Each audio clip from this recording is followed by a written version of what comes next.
Bonsoir à toutes et à tous. Je suis Naya, la sœur jumelle de Vesta. Je vais continuer de vous conter le récit du fil rouge. Ce livre évoque une histoire de flammes jumelles. Elles sont toutes différentes et Christian, par le biais de sa chaîne YouTube qui se nomme Le journal d'un alchimiste, apporte beaucoup d'enseignements et pour une fois, c'est un homme qui parle et non une femme. Donc très intéressant. Je lui tire mon chapeau et je le remercie pour toutes ces vidéos. Je vais continuer mon récit. Je suis donc au chapitre 6. Mais la rupture. Après le séjour psychiatrique d'Igor, Katia décida d'arrêter de travailler à l'extérieur pour s'occuper de son fils, qui était fragile, et pour développer l'entreprise de son mari, dont acte. Igor avait été anéanti par sa première grande rupture amoureuse. Katia s'occupa de lui avec beaucoup de patience et d'attention. Elle s'évertua également à développer l'entreprise de son époux. Oui, et elle le fit. Curieusement, plus elle s'impliquait au sein de l'entreprise, plus son époux s'éloignait d'elle. Était-il jaloux de sa réussite ? En 3 ans, le solde du compte de trésorerie avait doublé, et cela était factuel. Était-il frustré de ne pas maîtriser la modernisation qu'elle avait apportée au sein de l'entreprise ? Il aurait dû être fier d'elle, au contraire. Elle ne pouvait pas l'expliquer, mais exerçant du télétravail, elle avait l'impression que son mari ne se rendait pas compte des tâches accomplies. Non, il ne s'en rendait vraiment pas compte. Ce n'était pas compliqué. Plus elle s'impliquait, plus il la délaissait. Curieuse attitude. Même pas un merci, rien, aucune gratitude à son égard. Mais elle avait son amie antillaise à qui se confier, et puis Rodolphe passait de temps en temps. Cela la réconfortait et lui donnait de la force. Rodolphe, l'ami à qui elle pouvait se livrer malgré leurs différences d'âge. Oui, elle pouvait tout lui dire. Elle en avait l'intime conviction, car son niveau de maturité était élevé, très élevé. C'était devenu son fil rouge, son lien contigu. Igor était quelque peu jaloux du lien qui unissait sa mère à son ami.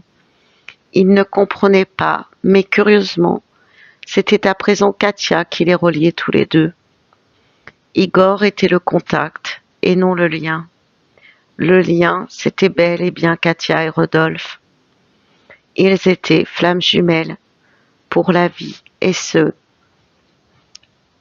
dernier, en souffrirait bien plus qu'elle, car elle était beaucoup plus âgée, quoique au vu de degré de sa force mentale.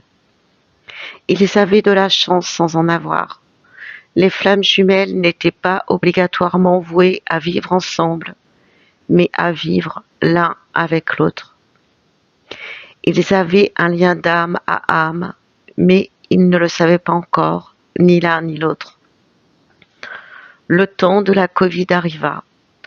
Elle se sentait de plus en plus seule. Elle se repliait sur elle-même. Les jours s'écoulaient, les mois passèrent. Plus de sorties, plus d'invitations entre amis, plus de vacances. Katia pensait devenir folle. Rodolphe viendrait déjeuner le jour de Noël, comme chaque année, et cela la rassurait.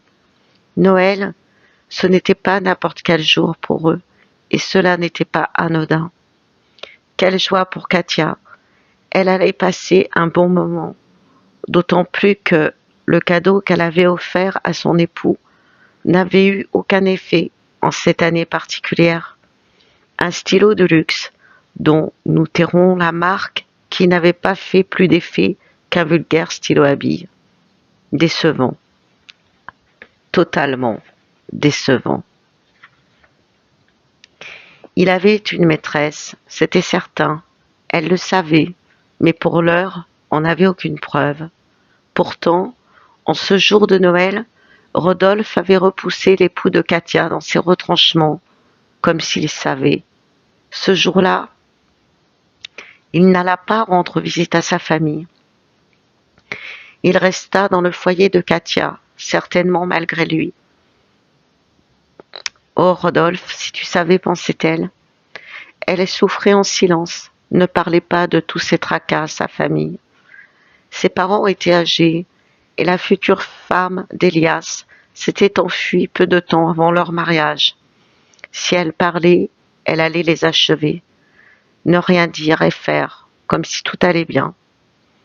Un beau jour de printemps, Katia, qui n'avait pas de preuves, mais qui se doutait que son époux la trompait, il l'avait déjà fait, mais elle connaissait les hommes, et il n'avait vécu que des aventures sans lendemain, ou peu de lendemain, puisqu'il était toujours resté gentil à son égard, à l'instar de Thomas, dans le roman de Kundera, l'insoutenable légèreté de l'être. Tomba sur des dialogues plus que douteux en effectuant une mise à jour sur un ordinateur portable. L'univers lui offrit ce cadeau, oui, c'était bien un cadeau, même si elle allait devoir surmonter des épreuves. Elle en avait conscience, c'était le moment de partir. Juin, la connexion. Rodolphe manquait à Katia. Par un bel après-midi de mai, il la contacta par téléphone pour lui annoncer qu'il souhaitait lui rendre visite. Il y avait toujours entre eux beaucoup de respect et de bienveillance. Il ne venait jamais à l'improviste, ce qui arrangeait Katia, car elle avait besoin d'être disponible pour l'écouter. C'était un être qui faisait partie de sa vie de toute façon. Quand le carillon de la sonnette retentissait, quand il allait faire son entrée, elle cessait toute activité. Pour la première fois, elle ne pouvait pas le recevoir. L'imprimante de bureau était hors service depuis 3 jours. Elle était en retard sur son travail. Il était très énervé ce jour-là. Il était en manque. Et il lui dit « Oui, tu as raison. Il ne faut pas faire les choses à l'improviste. » Elle était en colère. Comment avait-elle pu lui dire non? Quelques semaines plus tard, elle se rendit en province pour aider sa mère à préparer ses valises qui devaient subir une opération chirurgicale non anodine, mais somme toute courante. Rodolphe manquait un peu plus à Katia. Elle lui envoya un message pour connaître ses disponibilités à son retour. « Oui, on se verra avec plaisir comme toujours quand tu reviendras. » Elle remonta vers la capitale avec le baume au cœur. De toute façon, durant les 3 semaines qu'elle allait passer à Paris avant de redescendre en province, elle aurait moult rendez-vous et souhaitait revoir ses amis. Elle fixa le lieu de la rencontre devant une église. Elle en profiterait pour faire brûler un cierge pour sa mère qui, ce jour-là, se faisait opérer. Comme à l'accoutumée, ils parlèrent de leur vie. Elle lui exposa son souci du moment et, après avoir débattu, Rodolphe regarda Katia avec un regard chargé d'amour et de compassion. Les mots suivants résonnaient dans sa tête. « Tu es brun, tu as les yeux marron miel, tu es un ami de mon fils, et pourtant... » Elle fit mine de ne rien voir, car elle aurait pu, elle aussi, plonger son regard dans le sien durant un temps indéfini. La connexion. Elle le raccompagna à la station de bus. Il était blême, elle s'en voulait. Il comptait tellement pour elle. Elle se sentait bien en sa compagnie. Elle lui lança une invitation à dîner. un week-end où son époux était absent, parti en province rendre visite à sa famille. Tu viendras, n'est-ce pas? Le voyant hésitant, pour la première fois, eu égard à l'absence de retour qu'elle lui avait témoignée, elle insista. Viens, s'il te plaît. Ce soir-là, il entra dans l'appartement avec un t-shirt sur lequel la mention pardon était portée. Seuls, elle et lui, savaient pourquoi. Juste pour un rendez-vous manqué, à cause d'un impératif familial. Il lui fit du charme à sa façon, c'est-à-dire de manière très mentale, en posant des questions. Son fils, Igor, se demanda pourquoi sa mère avait mis des talons hauts et pourquoi elle en faisait des tonnes quand il venait dîner. Parce qu'il compte pour moi, tu tâcheras d'être gentil, lui avait-elle répondu. Ce soir-là, Igor s'était rendu compte d'un changement relationnel entre eux, d'une manière d'être différente. Et pour cause, Rodolphe avait considéré Katia comme une mère durant des années, puis comme une amie. À présent, il la voyait comme une femme. De toute manière, ces deux-là avaient toujours été admiratifs l'un envers l'autre. Lui, parce qu'elle avait le chic de se battre sur plusieurs fronts, comme il disait, elle, pour sa maturité, son attention. Le lien énergétique des demi-âmes existait depuis longtemps, mais à ce moment précis, la connexion était bel et bien établie, soit 10 ans après leur rencontre. Katia quitta Paris le 4 juillet, lui le 15, soit très exactement 11 jours après, le chiffre des flammes jumelles. Elle se dit qu'elle le reverrait en novembre, moi pourtant le chiffre 11, ou le 11 du mois de décembre, le mois de décembre, également le mois de Noël, tout un symbole pour eux. 6 mois d'absence serait le délai maximum qu'elle pourrait supporter, qu'elle pourrait accepter, qu'elle pourrait endurer.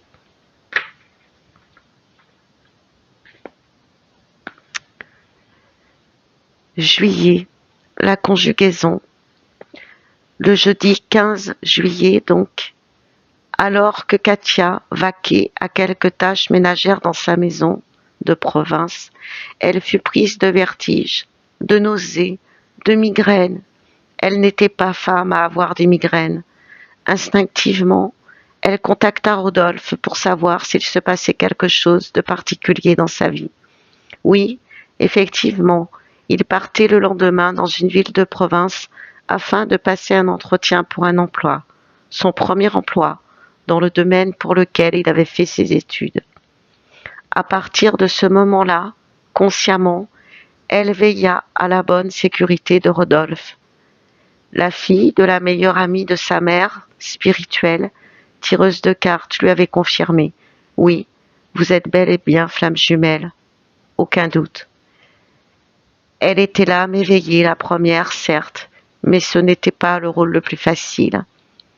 Ce n'était pas le rôle le plus facile, car elle aurait environ 6 mois d'avance sur leur lien, et cela aura une incidence sur la santé de Katia. À partir de ce moment précis, elle lui envoya des messages régulièrement. Il lui répondait sincèrement, sans embâge. Le jour de son entretien, elle regarda l'heure inopinément. Il était très exactement 14 heures. Elle le vit rentrer dans une salle avec une chemise blanche à col Mao. Elle savait que tout allait bien se passer. Quand le soir, il lui annonça qu'il avait signé son contrat, elle lui répondit « Tu es un être de lumière. Tu vas t'élever dans une ville de lumière.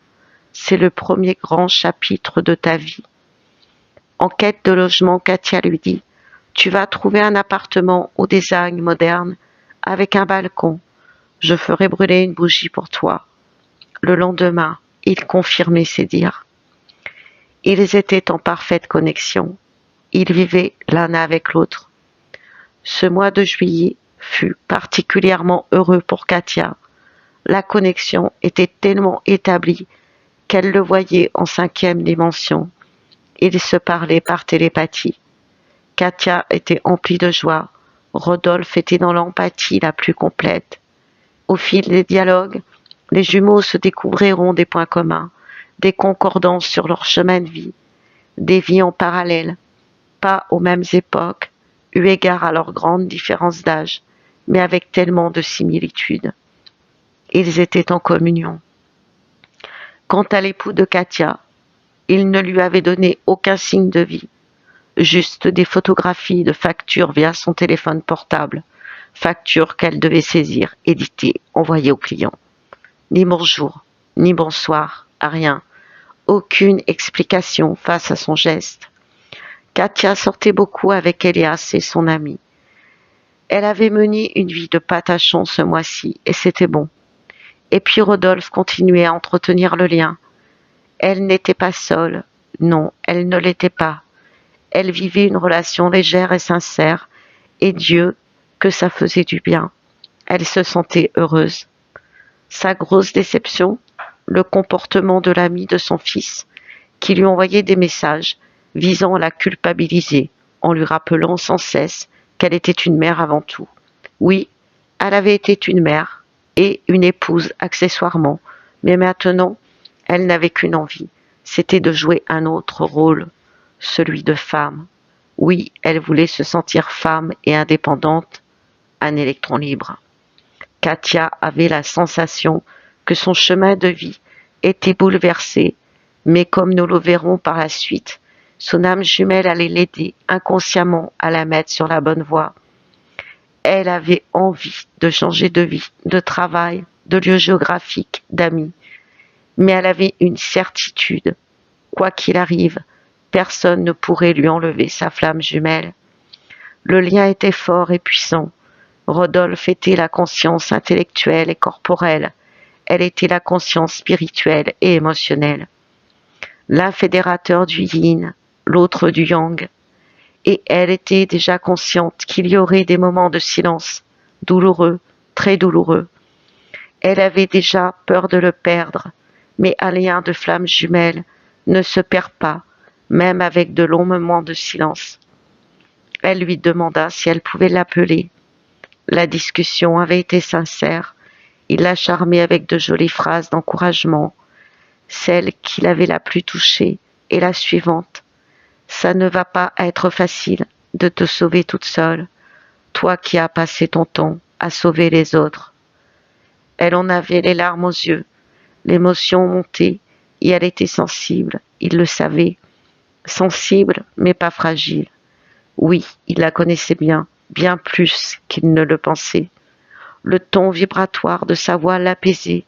Le ton vibratoire de sa voix paraissait venir du plus profond de son âme, comme s'il avait 150 ans, et cette voix inondait d'amour les entrailles de Katia. Voilà, je vous laisse pour ce soir. Je continuerai ma lecture plus tard. Merci pour votre écoute.